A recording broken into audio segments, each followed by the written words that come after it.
Hello guys, welcome to Storytimes. Thanks for joining us. Today we've got a brand new story to share with you. Support the channel by liking, commenting, and subscribing. I promise, even more interesting stories.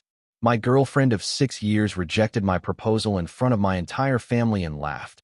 Why would I marry a broke loser like you? I didn't argue. I just walked away.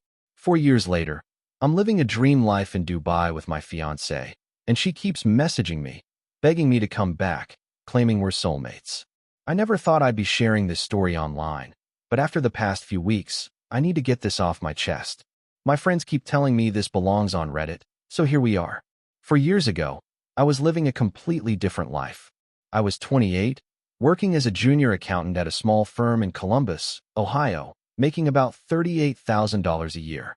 Not exactly living the high life, but I was working towards something better.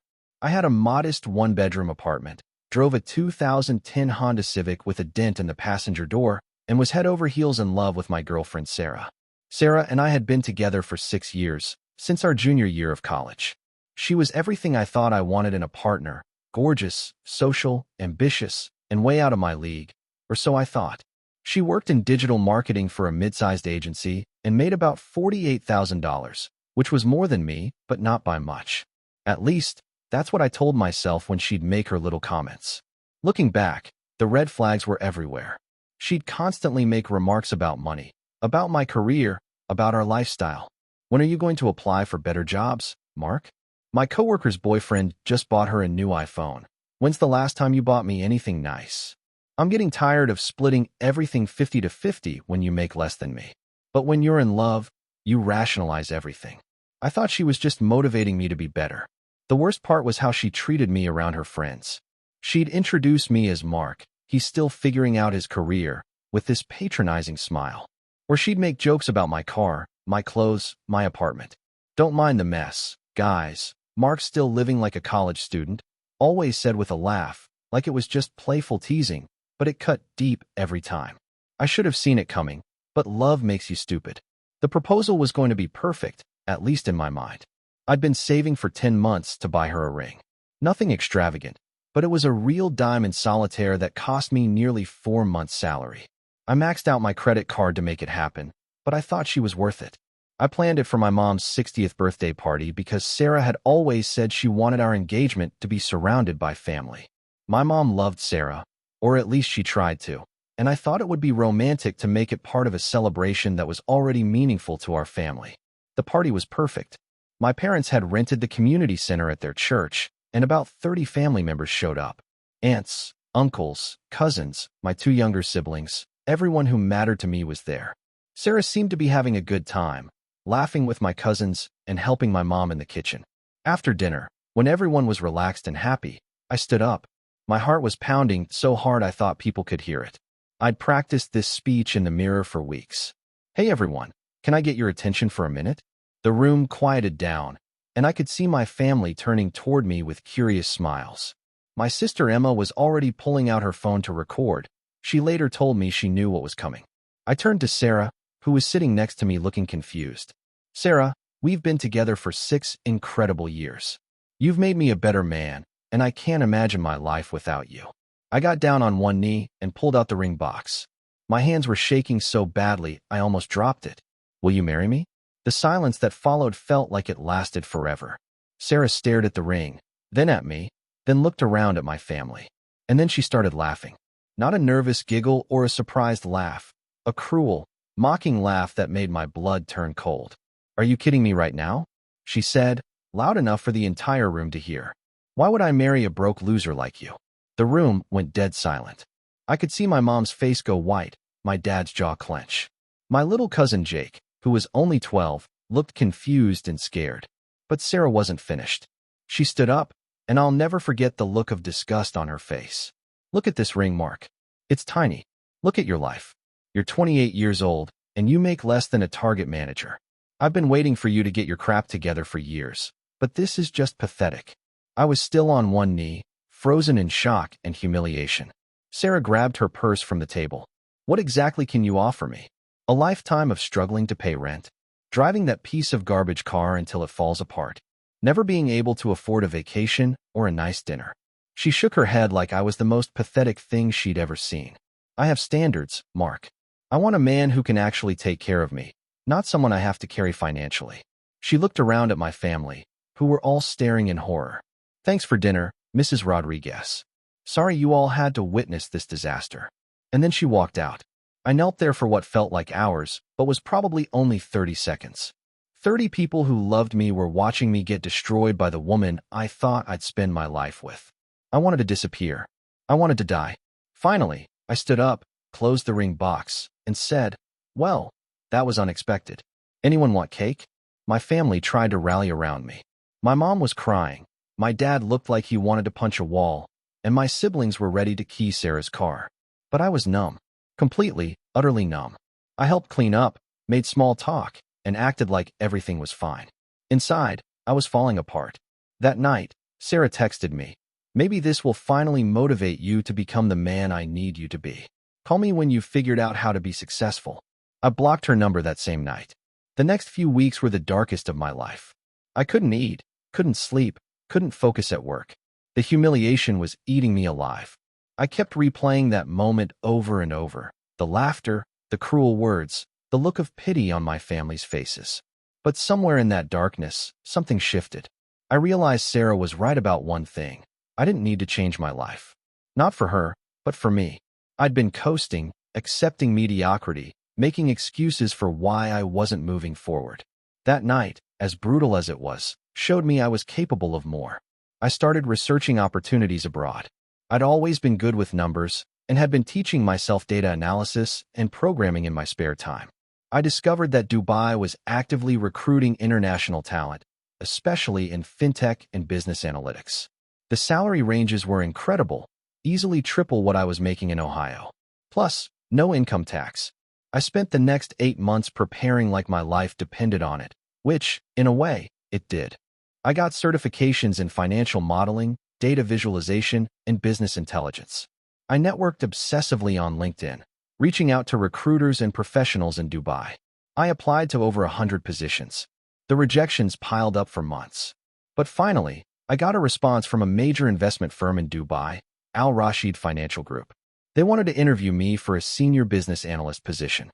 Starting salary, equivalent to 105,000 US dollars, plus housing allowance, plus no taxes.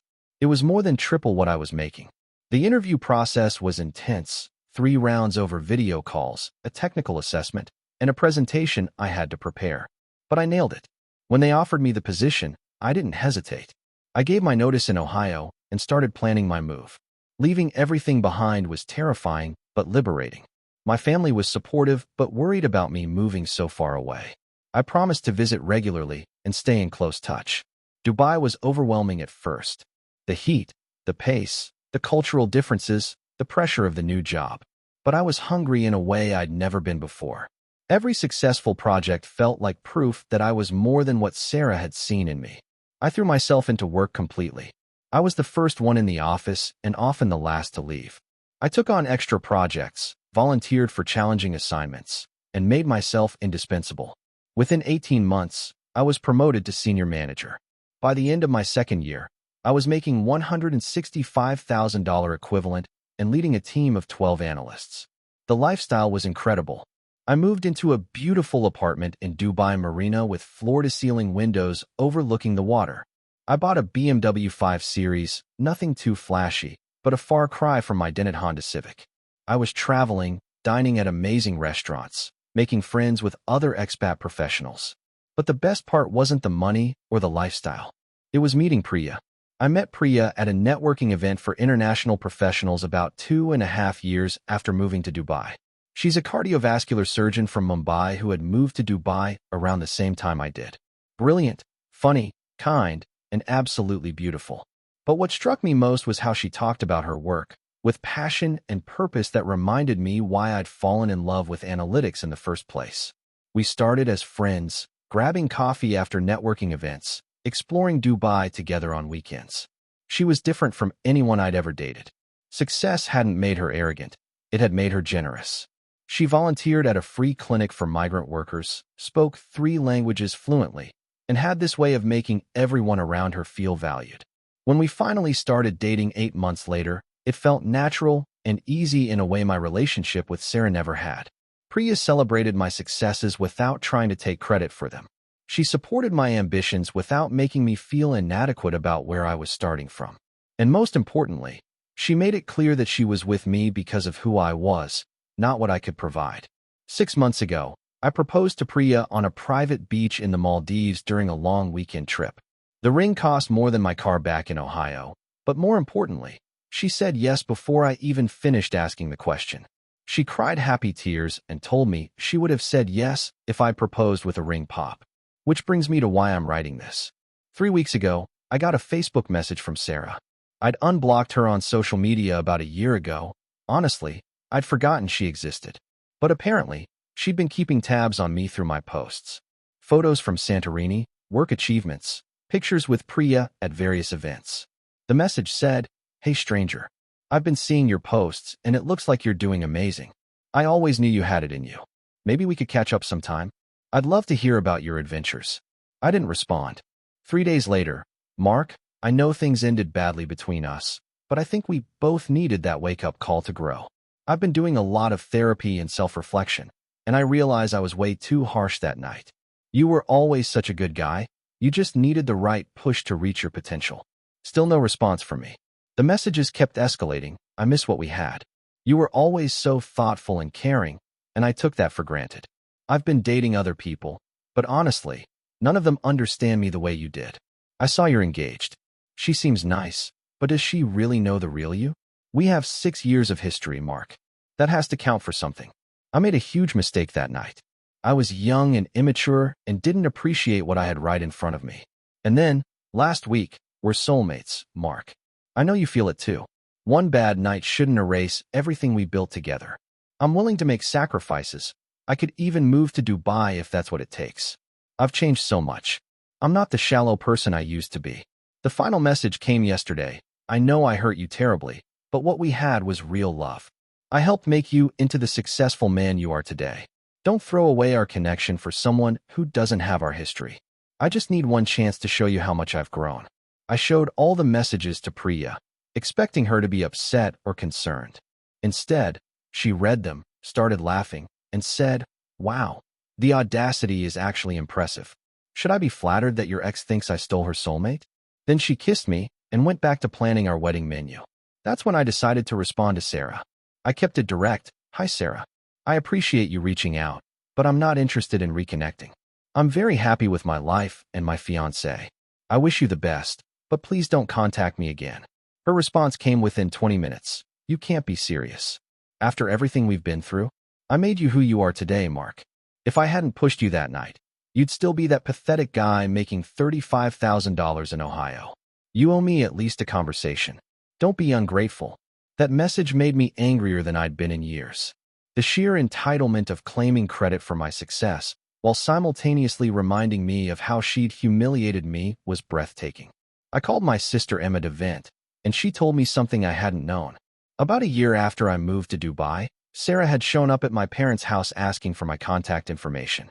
She'd apparently told my mom that she'd made a terrible mistake and wanted to apologize and make things right. My mom had politely told her I was doing well and didn't want any contact with her. Through mutual friends, I also learned that Sarah's life hadn't gone according to plan.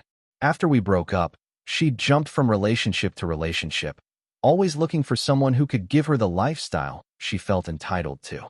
She'd gotten involved with a married man who strung her along for 2 years, then dated a guy who turned out to have serious gambling debts, then moved in with someone who became controlling and emotionally abusive. Her career had stalled too. She'd been laid off during the pandemic and was now working as an assistant manager at a retail store. She was living with 2 roommates in an apartment smaller than the one I'd had when we were together, and driving a car older than the Honda Civic she'd mocked me for having. I don't share this to gloat about her struggles. Honestly, I feel sorry for her. But it does make her soulmate messages ring pretty hollow. I blocked Sarah on all social media platforms and told my family to let me know if she tried to contact them again. I also gave Priya's friends a heads up in case Sarah tried to reach out to her somehow. My mom said something that really resonated with me. "Mijo, some people don't recognize what they have until it's gone. But that doesn't mean you owe them a second chance to hurt you. You've built something beautiful with Priya. Don't let ghosts from your past haunt your future happiness. She's absolutely right. What Sarah did that night wasn't just rejection. It was calculated cruelty designed to make me feel worthless in front of the people who loved me most. She didn't just say no to my proposal. She tried to destroy my dignity and self-worth. But here's what Sarah fundamentally misunderstands. I didn't become successful to prove her wrong or win her back. I succeeded because I finally valued myself enough to pursue my potential. The man I am today isn't someone she created through her cruelty. He's someone who emerged despite it. My success belongs to me. The late nights studying for certifications, the networking, the risk of moving halfway around the world, the years of hard work building my career, that was all me. Sarah's contribution was showing me what I didn't want in a partner and motivating me to leave a situation where I wasn't valued. Priya loves me for who I am, not for what I can provide or what potential she sees in me. She's wildly successful in her own right and doesn't need me to fund her lifestyle or dreams. When I told her the full story about Sarah and that night, she said, "That woman did you the biggest favor of your life. If she hadn't shown her true colors, you might have married someone who saw you as a project instead of a partner." Our wedding is in 4 months. It's going to be intimate but beautiful, on a rooftop terrace overlooking the Dubai fountain, followed by dinner at one of the city's best restaurants. My family is flying in from Ohio, Priya's family is coming from India and London, and about 50 of our closest friends will be there.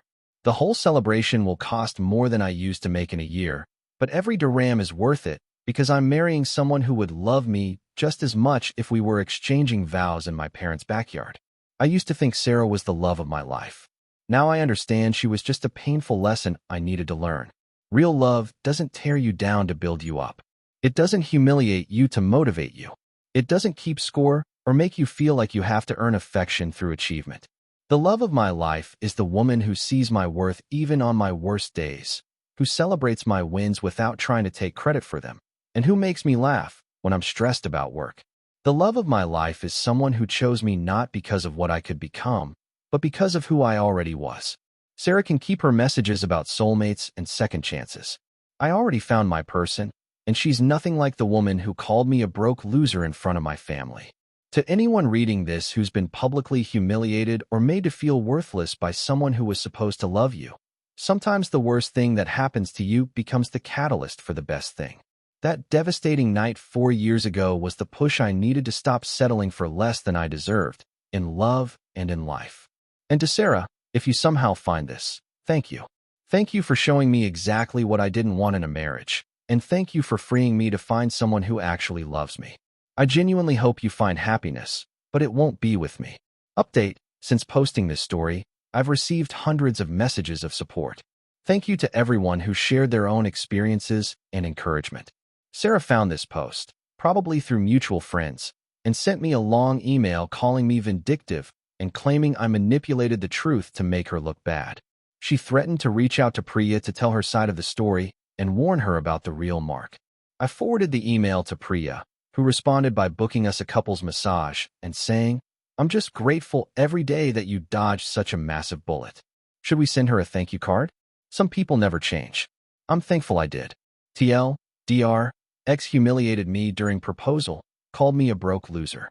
4 years later, I'm successful in Dubai with an amazing fiancée, and my ex won't stop begging me to take her back.